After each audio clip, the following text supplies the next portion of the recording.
हे YouTube family, स्वागत कर रहा हूँ आप सभी का हमारे इस प्यारे से चैनल स्काईकॉम एकेडमी में। तो मैं अभिषेक तिवारी लेकर आ चुका हूँ आप सभी के लिए इकोनॉमिक सब्जेक्ट के मोस्ट इंपॉर्टेंट चैप्टर जो कि रिलेटेड होने वाले हैं हमारे बोर्ड एग्जामिनेशन से। तो जैसे जैसे बोर्ड की डेट शीट नजदीक आते जा रही है ना, बच्चों के जो माइंड में जो डाउट है वो कंटिन्यूसली रेज होते जा रहे हैं।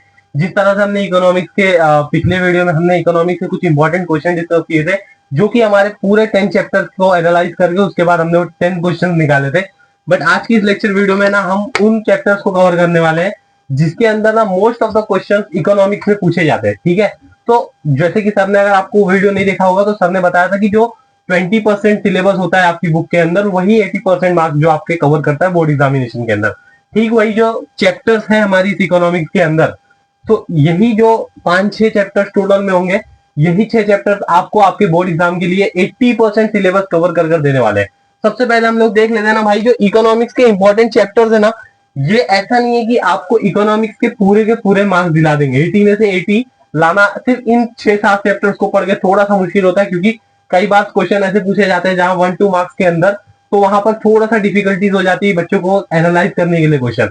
बट अगर आप जो आपके रिवीजन पार्ट की व्यू से अगर देख रहे हो, या फिर आप देख रहे हो जब आप एक्चुअली में पूरा सिलेबस डन कर चुके हो और सिर्फ आपको आप क्वेश्चन पता करने की कितने मार्क्स के लिए कौन से चैप्टर से पूछे जाते हैं, तो ये वीडियो आप सभी के लिए है। तो आइए स्टार्ट करते हैं हमारे जो ये इंपॉर्टेंट चैप्टर की वीडियो है। सबसे पहले देख लेते हैं भाई कि हमारी इकोनॉमिक्स का सबसे मोस्ट इंपॉर्टेंट चैप्टर कौन सा है। सबसे पहली बात है ना, अगर आप सभी का अभी तक सिलेबस नहीं हुआ है तो प्लीज आप लोग पूरा सिलेबस कंप्लीट करने मत बैठिए, क्योंकि वो इवन टॉपर हो, इवन एवरेज बच्चा हो, या इवन बिलो एवरेज हो, ऐसा कोई भी स्टूडेंट नहीं होता है जहां पर जिसका 100% सिलेबस कवर हो जाए। ऐसा कोई भी स्टूडेंट नहीं होगा। आपको बहुत सारे बच्चे ऐसे मिलते होंगे जो कहते होंगे भाई हमारा 100% सिलेबस हो गया, हम तो रिवीजन चालू कर दिए। कुछ नहीं होता है। बहुत सारे बच्चे होंगे जिनका सिलेबस थोड़ा सा पढ़ लिए होंगे, या मतलब ऑलमोस्ट कवर हो गया होगा, पर पूरा सिलेबस कभी किसी का खत्म नहीं होता है, क्योंकि इतने सारे आपके सब्जेक्ट हैं, उसके अंदर इतने चैप्टर्स हैं, तो उन सभी को कवर करना लगभग इम्पॉसिबल है। एक टीचर के लिए भी वो बहुत ज्यादा इम्पॉसिबल रहता है। तो यहाँ पर ना किसी का पूरा सिलेबस नहीं होता है। तो यहाँ पर आप बोलोगे कि सर वो बच्चे कैसे 80% क्या वो चले जाते हैं और हम 60% के बिलो में रह जाते हैं, ऐसा कैसे होता है? ये रीजन है ना भाई, अगर आपने हमारा रिवीजन वाला वीडियो नहीं देखा है तो वो जरूर से देखिए, क्योंकि रिवीजन और प्रैक्टिस ये दो ऐसी चीजें हैं ना जो आपको ये 60% से ये 80% के ऊपर ले जा सकती है। क्योंकि प्रैक्टिस मैन परफेक्ट, मतलब प्रैक्टिस जो है ना वो हमेशा जो आदमी को ना परफेक्ट बनाती है। तो आइए स्टार्ट करते हैं जो हमारा ये वीडियो है। सबसे पहला चैप्टर है भाई introduction of micro and macro economics. ये 8 मार्क्स का चैप्टर आपकी बोर्ड एग्जाम के लिए बिना ऑप्शन के आने वाला है। मतलब क्या 8 मार्क्स का 8 मार्क्स ये कंटेन करेगा सिर्फ अकेला। कौन सा? Introduction of micro and macro economics. मतलब है क्या भाई, अगर ये माइक्रो और मैक्रो में अगर आप दोनों ने डिफरेंस समझ लिया, एक शॉर्ट अगर मैं रिकेप लूं, तो माइक्रो का मतलब क्या होता है? माइक्रो का मतलब कोई भी छोटी चीज, ठीक है। और माइक्रो का मतलब जो छोटी चीज है, तो सीधी सी बात है उसका अपोजिट क्या है? मैक्रो। और मैक्रो में सीधा एग्रीगेट चीजें की डिमांड दी जाती है।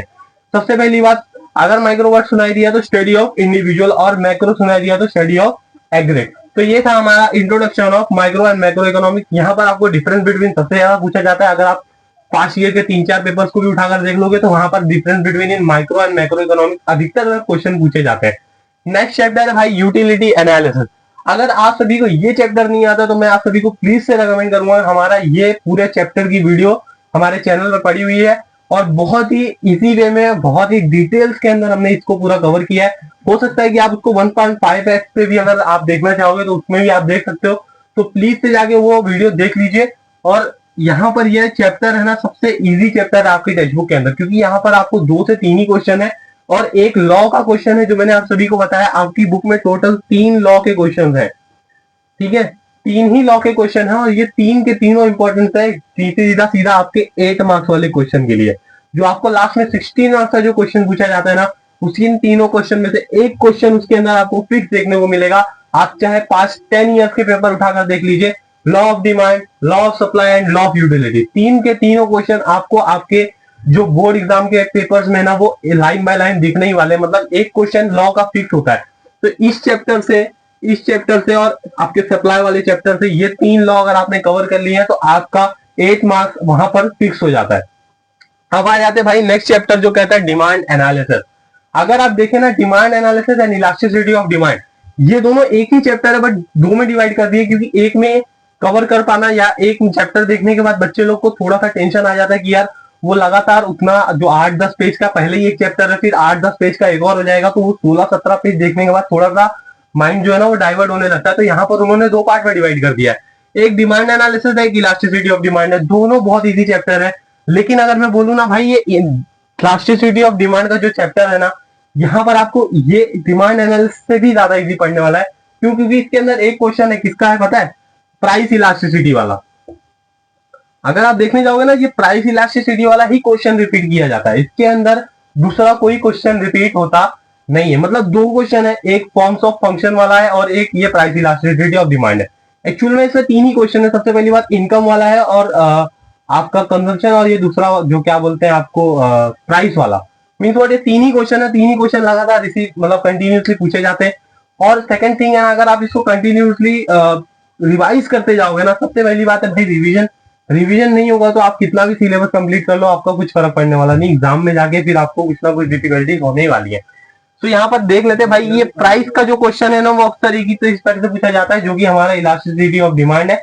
तो यहाँ पर ये चैप्टर और ये चैप्टर दोनों एक दूसरे के इंटर रिलेटेड है। अगर आपको डिमांड एनालिसिस समझा तो इलास्टिसिटी ऑफ डिमांड पूरी तरीके से समझ में आ जाएगा। और ये दोनों चैप्टर की वन शॉट लेक्चर वीडियो हमारे इस चैनल पर अवेलेबल है।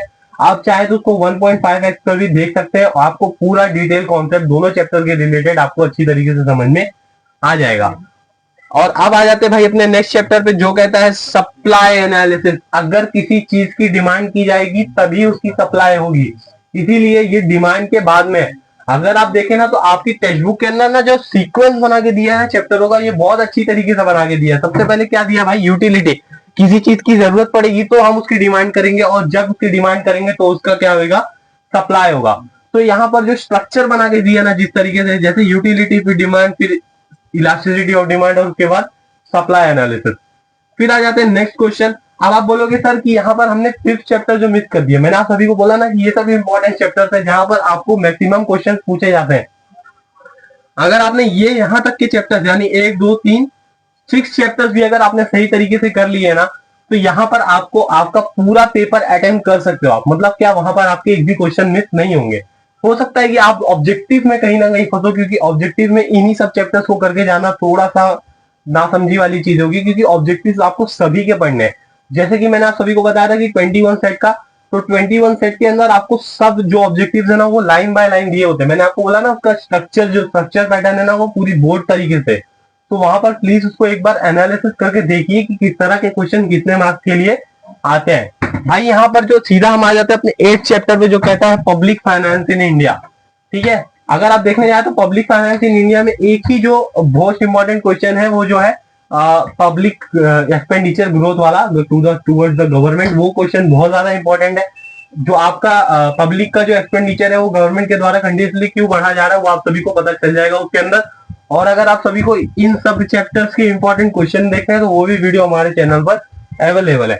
Let's move on the next question, which is the money market and capital market. Money market और कैपिटल मार्केट, ये आपका डिफरेंस बिटवीन के लिए 8 मार्क्स के लिए, 4 मार्क्स के लिए, डिसएग्री के लिए, या 1 मार्क्स तक के क्वेश्चन के लिए भी मोस्ट इंपॉर्टेंट चैप्टर है। 9th चैप्टर ऐसा है ना, 9th चैप्टर आपकी इकोनॉमिक्स की बुक के अंदर सबसे मतलब बड़ा चैप्टर है, सबसे वाइड जो उसके अंदर चीजें सबसे ज्यादा यही है, जो है money market and capital market. तो यहाँ पर कुछ डिफिकल्टीज है, कुछ प्रॉब्लम्स है, जो कि हमारे मनी मार्केट और कैपिटल मार्केट के रिलेटेड होती हैं। तो यहाँ पर इन चीजों को भी एनालिसिस करना बहुत ही ज्यादा इंपॉर्टेंट है। तो 9th चैप्टर आप जरूर से करके जाना। तो ये थे हमारे कुछ 6 चैप्टर्स, जो कि मैंने यहाँ पर 3 है, 3 बिगिन है। तो यहाँ पर आपको 6 चैप्टर्स आपको अच्छी तरीके से करने हैं। और अगर आपका ये 6 चैप्टर हो जाता है, तब हम आ सकते हैं अपने फॉर्म्स ऑफ मार्केट के ऊपर। ठीक है, फॉर्म्स ऑफ मार्केट में भी आपको कुछ मोनोपोली है, ओलिगोपोली और मोनोपोलिस्टिक। 3 क्वेश्चन है, 3 क्वेश्चन के अंदर टाइप्स है और उसके फीचर्स है। तो ये जो क्वेश्चन है ना, ये आपको आपके बोर्ड एग्जाम में 4 मार्क्स के लिए बहुत ज्यादा इंपॉर्टेंट है, या 8 मार्क्स का डायरेक्टली क्वेश्चन आता है टाइप्स ऑफ मोनोपोली वाला। ठीक है, तो कितनी प्रकार की मोनोपोलीज है, या आप देख सकते हैं कि फीचर्स ऑफ मोनोपोली क्या है। तो यहाँ पर ये जो क्वेश्चन है ना, ये इस चैप्टर से पूछे जाते हैं। तो आप सभी का सबसे पहले आप सभी को इन चैप्टर्स पे ध्यान देना है, अगर आप सभी का अभी तक सिलेबस नहीं हुआ है। और अगर आपका सिलेबस हो भी गया तो इन चीजों को कवर करना, इन चीजों को अच्छी तरीके से एनालाइज करना और इन चीजों के ऊपर जितने भी क्वेश्चन है, हमने टॉप 10 क्वेश्चन की वीडियो बनाई हुई है, ठीक है, वो आपको हमारे डिस्क्रिप्शन बॉक्स में मिल जाएगी। तो यहाँ पर वो जो 10 इंपॉर्टेंट क्वेश्चन है ना, ये आपके जो पूरे 10 चैप्टर थे ना, उन्हीं को एनालाइज करके निकाला गया, कहीं और से वो 10 क्वेश्चन नहीं आए। तो प्लीज उसको जरूर से देखना। और ये थे हमारे कुछ इंपॉर्टेंट चैप्टर जो आपकी बोर्ड एग्जाम के लिए आपको बहुत ज्यादा हेल्प करने वाले हैं। तो मिलते हैं आप सभी को नेक्स्ट लेक्चर वीडियो में। तब तक के लिए जय हिंद, जय भारत।